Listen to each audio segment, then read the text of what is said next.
It was a landmark day for the financial markets with big numbers as the Dow closed at a new record high of more than 23,000. Overall, the market's having its best year since 2013, and the overall environment is probably about as good as it's been since that 2006 period. It's been a very strong year. So far, the Dow is up over 17%, with 26 all-time records set since last November.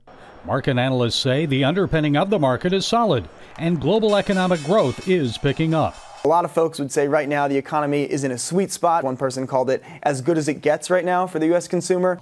Even President Trump was amazed at the new record high for the Dow, tweeting, "Wow," and displaying a chart showing the market's steady climb upward since his election just under a year ago. I think the clarity of having the election over was really a big relief to a lot of people. I do think it's fair to say that his election catalyzed something in the U.S. consumer. Treasury Secretary Steve Mnuchin says the market's rally is based on reasonably high expectations of getting tax reform done.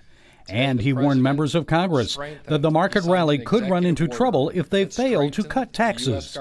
Mnuchin told Politico, "To the extent we get the tax deal done, the stock market will go up higher. But there's no question in my mind that if we don't get it done, you're going to see a reversal of a significant amount of these gains." Earlier this week, in a speech at the Heritage Foundation, President Trump said an historic tax cut will unleash a new middle-class miracle and revitalize the economy. Our tax plan will ensure that companies stay in America, grow in America, and hire in America. We will lift our people from welfare to work, from dependence to independence, and from poverty to total beautiful prosperity. The White House is pushing hard to get tax reform done by the end of the year, but that may not be easy. And as for stocks, analysts say the market will have some corrections, but they believe that over time it will keep heading higher. Gary Lane, CBN News.